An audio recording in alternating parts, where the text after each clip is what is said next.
Jim Babka here with this installment of Instant Grace. Grace Archie with Jim Babka, the show sponsored by the Zero Aggression Project. We're returning to a theme. Our most popular Instant Grace episode was about Robert Kennedy. And now we're here back to talk about Robert Kennedy's fake campaign. When I did this before, we talked about how Robert Kennedy is quitting the race. And it was interesting because you can go back and listen to that, by the way. It was only about 7 minutes long, that episode. That drew a lot of viewers and listeners across a lot of platforms, and we got some downvotes and negative comments because people took what I said personally. So you want to stay tuned to the end to see what I mean personally by all of this, because Robert Kennedy, in the previous episode, we talked about this, dropped out of the Democrat race to run independent. Now, as I'm sitting here today in February of 2024, he has achieved ballot status in precisely 2 states, Utah and New Hampshire. Can't win with just Utah and New Hampshire.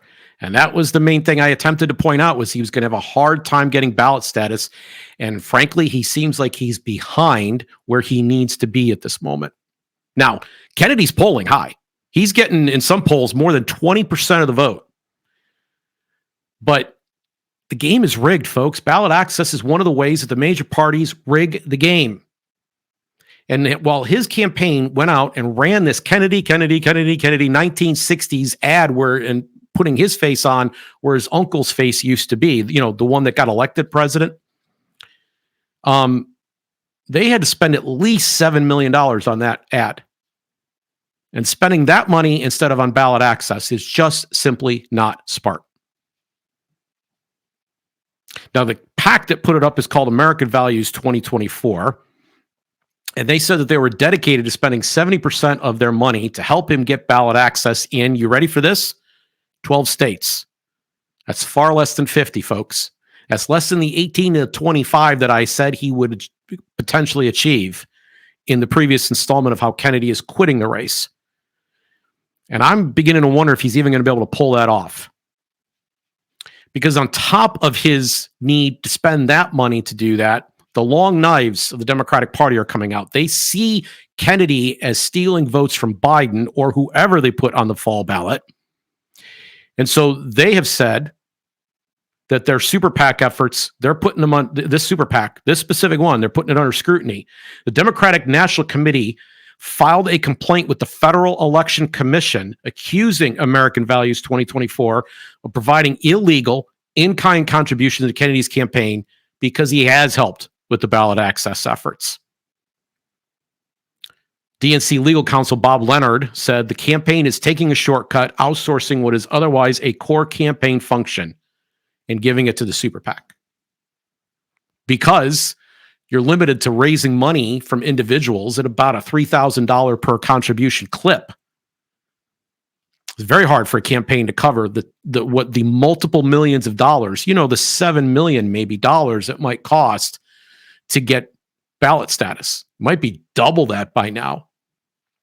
So the idea that they're only selling for 12 states and they're spending all this money on an ad, and the legal battles that are going to be coming their way, it just doesn't seem like a wise investment from where I'm sitting.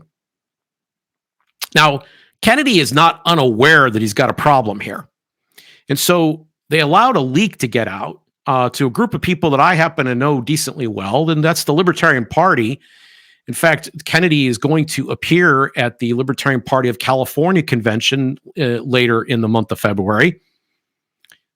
So there's starting to be this kind of rumor that got floated around that he's going to actually run as a libertarian.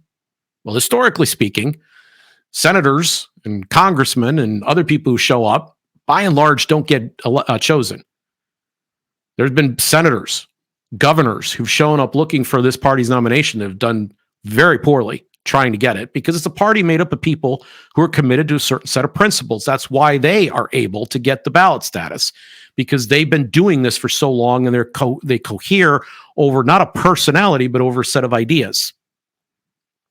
And on top of this, Dave Smith, who himself was considered until several months ago one of the potential frontrunners for the nomination, he's a podcasting personality.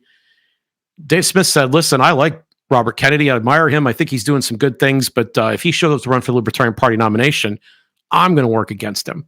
And I can tell you that sentiment's going to be natural to a lot of libertarians.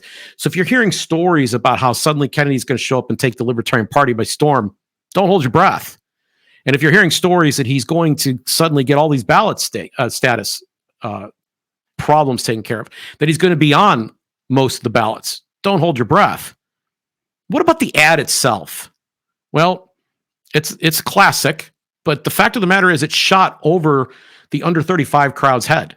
They weren't around when John Kennedy was running for president, and they didn't realize what was being done, and they thought the ad looked cheap. That's what the social media sentiment says.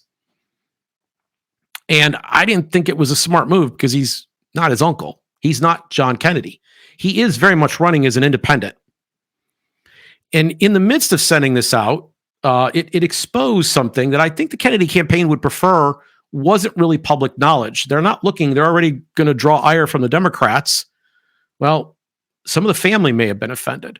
So Robert Kennedy himself took to Twitter and pinned a tweet up, basically issuing a public apology to the rest of the Kennedys. To the rest of the Kennedys who were endorsing Joe Biden.